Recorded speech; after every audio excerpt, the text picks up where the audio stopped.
សូមជម្រាបសួរអាដាមកែរតនៈបាទសូមជម្រាបសួរអរគុណដែលអាដាមជួយដល់ផ្ទុកផ្សាយព្យុះប្រាំងអន្តរជាតិ FE ដើម្បីផ្ដល់បទសម្ភាសន៍នៅថ្ងៃនេះបាទអាដាមថ្ងៃនេះយើងចង់ជជែកអំពីបញ្ហារឿងកាយថ្មភ្នំជារួមប៉ុន្តែអ្វីដែលចាប់អារម្មណ៍នាប្រហែលរយៈចុងក្រោយនេះគឺបញ្ហាដែលមានការផ្សព្វផ្សាយតាមបណ្ដាញសង្គមមួយចំនួនថាមានករណីកាយថ្មភ្នំនៅភ្នំឈើកាច់នៅក្នុងស្រុកបាប់ភ្នំខេត្តព្រៃវែងមែនតើនៅក្រសួងរាយនឹងថាមពលតាមរយៈធានទីរាយនឹងថាមពលខេត្តព្រៃវែងបានចេញសេចក្តីប្រកាសតាំងពីភ្លាមនោះថាមិនកាយភ្នំនឹងនៅក្នុងព្រំលីឋានបាភ្នំនោះទេគឺកាយភ្នំនៅភ្នំមួយផ្សេងទៀតដាច់ចលែកគ្នា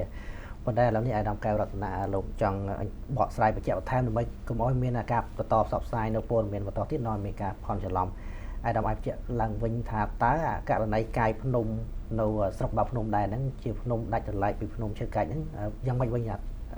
ប្រជាកម្មរបស់សូមអរគុណដល់ឱកាសដែលបានបកស្រាយជូនបងប្អូនប្រជាពលរដ្ឋដែលតាមដានវិទ្យុបារាំងហើយសូមអរគុណថនដែលបានផ្ដល់ឱកាសនេះទី1តំបន់នៅយើងហៅថាឈើកាច់បាភ្នំនេះគឺមានប្រវត្តិវាយូរលង់ដោយសារថាភ្នំនេះ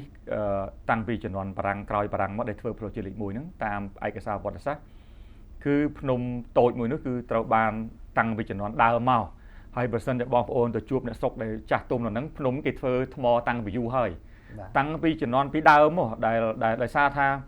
ខេត្តព្រៃវែងខេត្តស្វាយរៀងអត់មានភ្នំយកថ្មសំណង់មកបានទេហើយមួយចំណែកដែលមកដុំទៅលើកដៃហ្នឹងក៏អត់មានភ្នំដើម្បីយកធ្វើថ្មសំណង់ដែរដូច្នេះតំបន់មួយចំណែករបស់ខេត្តកណ្ដាលហើយនិងខេត្តស្វាយរៀងព្រៃវែងប្រសិនបើត្រូវការធ្វើសំណង់ហើយអត់យកភ្នំនេះត្រូវតែយកភ្នំពីខេត្តកំពង់ចាមថ្មពីខេត្តកំពង់ចាមឬមួយក៏យកថ្មពីខេត្តកំពង់ស្ពឺដែលមានថ្លៃខ្ពស់ហើយនឹងប៉ះពាល់ដល់ការធ្វើលំនៅឋាននិងការធ្វើរចនាសម្ព័ន្ធរូបវន្តជាលក្ខណៈចាំបាច់របស់ខេត្តទាំងពីរដូច្នេះតាំងពីចំនួនបារាំងមកគឺគេឲ្យអាភ្នំតូចមួយដើម្បីធ្វើការយកថ្មដែលបន្តដល់ថ្ងៃហ្នឹងការអភិរក្សគឺក៏មានដែរនៅអាណត្តិរបស់អតីតនាយករដ្ឋមន្ត្រីចាស់គឺសម្ដេចតេជោហ៊ុនសែនតាមសំណើរបស់ឯកឧត្តមផ្សាយសម្អល់រដ្ឋមន្ត្រីក្រសួងបរិស្ថានពីមុនហើយនឹងលោកជំទាវរដ្ឋមន្ត្រីក្រសួងវប្បធម៌ជាសិល្បៈហ្នឹងភឿងសក្កណាហ្នឹងមានការដាក់សំណើរួមរបស់ស្ថាប័នទាំងពីរទៅសម្ដេចហ៊ុនសែនអតីតនាយករដ្ឋមន្ត្រីគឺសូមឲ្យដាក់តំបន់ភ្នំដែលអភិរក្សហ្នឹងគឺមានមួយតាមរយៈអនុក្រឹត្យលេខ224ចុះថ្ងៃទី3ខែសីហាឆ្នាំ2023កំណត់ភ្នំមួយដែលមានអាប់ស៊ីកូអូឌីនេតត្រឹមត្រូវយកធ្វើជាកន្លែងអភិរក្សមិនឲ្យមានការប៉ះពាល់ដូច្នេះតំបន់ភ្នំនៅកន្លែងនេះគឺបានកំណត់នៅក្នុងអនុក្រឹត្យថ្ងៃ3សីហាឆ្នាំ2023រួចទៅហើយគ្មានការផ្ដល់ការអនុញ្ញាតណាមួយឲ្យធ្វើអាជីវកម្មនៅក្នុងដែនអភិរក្សដែលជាបេតិកភណ្ឌវប្បធម៌ប្រវត្តិសាស្ត្ររបស់យើងទេតំបន់ភ្នំទូចដែលធ្លាប់ធ្វើអាជីវកម្មតាំងពីជំនាន់បារាំងក្រោយបារាំងរហូតមកដល់បច្ចុប្បន្ននេះដែលយកបម្រើការអភិវឌ្ឍរបស់ខេត្តព្រៃវែងស្វាយរៀងនៅមួយចំណែកនៃខេត្តកណ្ដាលនេះគឺជាតំបន់ដែលមានចម្ងាយប្រមាណ3គីឡូម៉ែត្រពីភ្នំដែលយើងអភិរក្សតាមអនុក្រឹត្យលេខ224ចុះថ្ងៃទី3ខែសីហាឆ្នាំ2023ដូច្នេះតំបន់ទាំងពីរនេះគឺមានការដាច់ស្រឡះពីគ្នានៅក្នុងចន្លោះតំបន់ទាំងពីរនេះតំបន់អភិរក្សនៅកណេះតំបន់វាយថ្មតូចនៅកណេះដែលមានអាជ្ញាប័ណ្ណចំនួន7ហើយមិនពាក់ព័ន្ធគ្នាទេនេះនៅចន្លោះកណ្ដាលហ្នឹងមានទីតាំងកងយុទ្ធពលខេមរៈភូមិន្ទមួយដូចជា sandwich នៅកណ្ដាលរវាងតំបន់ទាំងពីរនេះដូច្នេះតំបន់ធំដែលអភិរក្សឬតំបន់តូចដែលវាយភ្នំនេះគឺគ្មានជាប់គ្នាទេដូច្នេះការបង្ហោះព័ត៌មានដែលថាការវាយថ្មការឋានវាយថ្មយកថ្មចេញពីកន្លែងតំបន់អភិរក្សបេតិកភណ្ឌវប្បធម៌វប្បសាស្ត្ររបស់យើងគឺជាការលើកមិនត្រឹមត្រូវហើយខ្ញុំលើកទឹកចិត្តឲ្យបងប្អូនដែលចង់ដឹងរាប់ទាំងអ្នកសារព័ត៌មានដែលអាចចាប់អារម្មណ៍ទៅឈរមើលទីតាំងភ្នំដែលអភិរក្សហ្នឹងតើមានការយកថ្មដែរឬទេបើមានខ្ញុំនឹងចាត់ការជូនតែបើអត់ទេសូមឲ្យបងប្អូនរួមចំណែកកុំឲ្យផលិតព័ត៌មានទាំងឡាយណាដែលវាអាចមិនសមស្របទៅតាមទស្សនវិជ្ជាជាក់ស្ដែងរបស់យើងព្រោះក្នុងអាណត្តិរបស់សម្ដេចវរធិបតីនេះសម្ដេចបានផ្ដល់ការយកចិត្តទុកដាក់សំខាន់ណាស់ក្នុងការថែរក្សាធនធានធម្មជាតិហើយសម្ដេចបានថ្លឹងថ្លែងខ្លាំងមែនទែនពីរឿង ការដែលត្រូវឲ្យមានតុល្យភាពរវាងការអភិវឌ្ឍជាមួយនឹងការអភិរក្សឧទាហរណ៍មុន100ថ្ងៃនៃអាណត្តិទី1របស់សម្ដេចនេះគឺសម្ដេចបានបញ្ជាឲ្យមិនមានការផ្ដល់អាជ្ញាប័ណ្ណរុករកស្រាវជ្រាវធ្វើអាជីវកម្មរ៉ែនៅក្នុងតំបន់អភិរក្សព្រៃឡង់ថ្មីទៀតទេអ្វីដែលបានកើតពីមុនហើយឲ្យវាកើតហើយប៉ុណ្ណឹងប៉ុន្តែក្នុងអាណត្តិសម្ដេចយ៉ាងតទៅមុខទៀតសម្ដេចមិនអនុញ្ញាតឲ្យមានការផ្ដល់អាជ្ញាប័ណ្ណរ៉ែបន្ថែមទៀតនៅក្នុងតំបន់អភិរក្សព្រៃឡង់ទេនេះគឺជាការសម្រេចជាឆន្ទៈរបស់សម្ដេចទៅបដីក្នុងការឆ្លើយតបជាមួយនឹងការរកតុល្យភាពមួយដើម្បីឲ្យមានការថែទាំទុនធានធម្មជាតិរបស់យើងឲ្យបានល្អនៅក្នុងពេលថ្មីនេះសម្ដេចក៏ទើបតែសម្រេចលុបនៅភ្នំថ្មកបោនៅក្នុងកំពង់តាចនៅក្នុងខេត្តកពតដែលអាណត្តិពីមុនមកគឺធ្លាប់បានផ្ដល់ឲ្យក្រុមហ៊ុនបរទេសមួយដើម្បីយកថ្មកបោទៅធ្វើជាត្រៀមធ្វើជារោងចក្រស៊ីម៉ង់តប៉ុន្តែសម្ដេចបវរធិបតីបានដកមកវិញដើម្បីយកមកទុកអភិរក្សទេសចរវប្បធម៌និងសាសនារបស់យើងហើយខ្ញុំបានចុះទៅប្រកាសផ្ទាល់ជាមួយនឹងឯកឧត្តមបណ្ឌិត ម៉ៅ តានិន អជាអភិបាលខេត្តកពត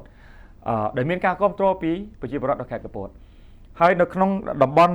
បេតិកភណ្ឌនៅក្នុងជើងកាច់បាសព្រំនេះគឺអត់ប៉ះពាល់ហើយនឹងមិនបន្តប៉ះពាល់តទៅទៀតមានន័យថាតំបន់អភិរក្សនេះគឺបដិញ្ញាការពារឲ្យបានដាច់ខាតចំពោះពេលបច្ចុប្បន្នហើយពោះពេលអនាគតបងប្អូនមិនបាច់បារម្ភទេថាថ្ងៃក្រោយតំបន់អភិរក្សដែលបានចុះបញ្ជីហើយនេះតំបន់ធ្វើបេតិកភណ្ឌនេះនឹងត្រូវបានយកទៅឲ្យមានការអភិវឌ្ឍធ្វើអីសូមជម្រាបថាអត់ដាច់ខាតគឺការពារអ្វីដែលសម្ដេចតេជោសម្រាប់ឆ្នាំ2023គឺនៅបន្តការពារឲ្យបានរឹងមាំតទៅទៀតដូច្នេះយើងខ្ញុំសូមលើកការបញ្ជាក់នេះហើយបញ្ជាក់សារជាថ្មីថាអាណត្តិរបស់សម្ដេចបវរធិបតីការរក្សាធនធានធម្មជាតិគឺជាអត្ថប្រយោជន៍គន្លឹះមួយរបស់សម្ដេចពីឲ្យដល់មកចំណុចភ្នំស្វាយ30ដែលមានការកាយថ្ម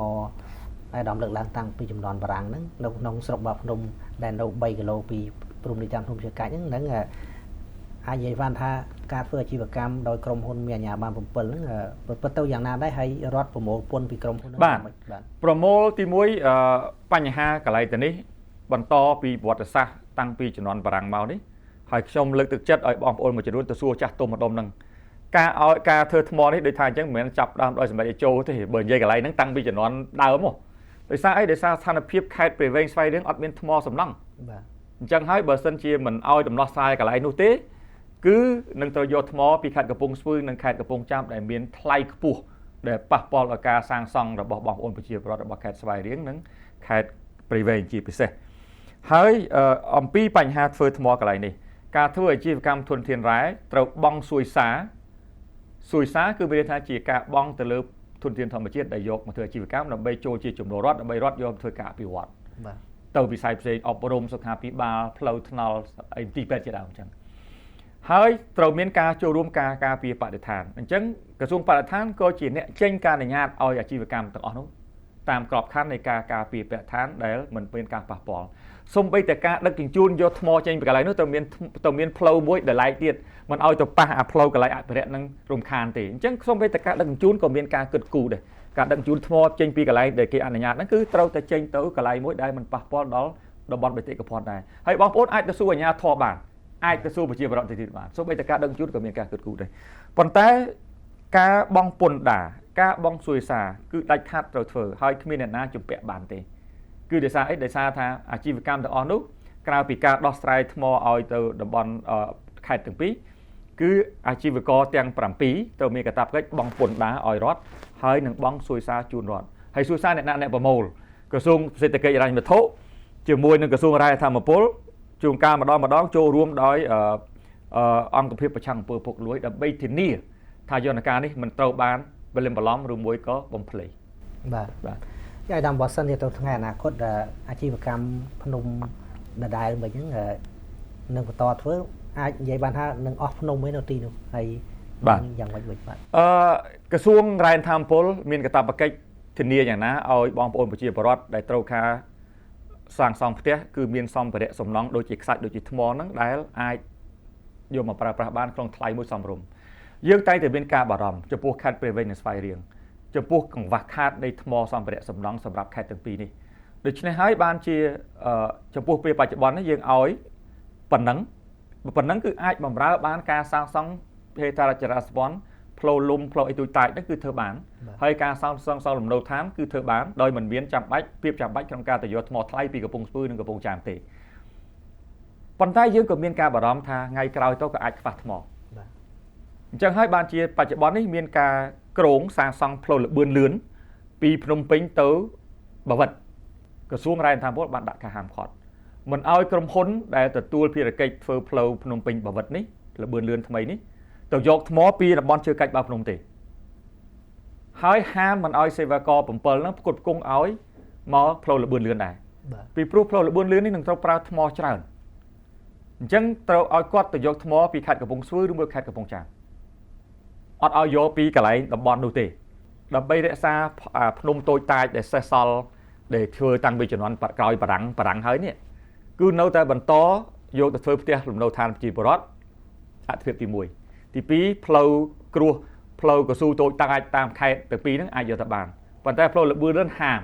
គឺឲ្យទៅយកថ្មនៅកន្លែងផ្សេងដើម្បីទុកប្រភពតូចនេះឲ្យខេត្តទាំងពីរដូច្នេះចំពោះមុខនឹងពេលវេលាទៅអនាគតខាងមុខយើងខ្ញុំជឿជាក់ថាភ្នំទូចដែលកំពុងតែធ្វើអាជីវកម្មដោយក្រុមហ៊ុន7នេះនឹងអាចដោះស្រាយបញ្ហាបងប្អូនយើងនៅក្នុងខេត្តព្រៃវែងស្វាយរៀងបានវែងឆ្ងាយគួរសមដែរមិនទាន់ខ្វះថ្មនឹងទេប៉ុន្តែប្រសិនបើយើងទៅបិទឥឡូវហ្នឹងខ្វះឲ្យអីវ៉ាន់ថ្មឡើងថ្លៃបងប្អូនខេត្តព្រៃវែងនិងស្វាយរៀងនឹងមួយចំណែកដែលខេត្តកណ្ដាលទៅទិញថ្មសំណង់មកពីខេត្តកំពង់ចាមនិងខេត្តកំពង់ស្ពឺថ្លៃហើយគ្មានអំណាចចង់បង់ថ្លៃនឹងទេ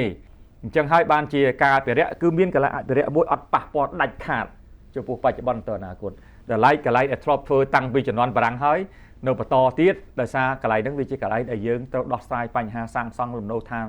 ប្រជាពលរដ្ឋធ្វើសាលារៀនធ្វើមន្ទីរពេទ្យធ្វើផ្លូវតូចតាចអីហ្នឹងប៉ុន្តែផ្លូវលបឿនលឿនដែលត្រូវការថ្មច្រើនអត់ឲ្យយកពីហ្នឹងទេ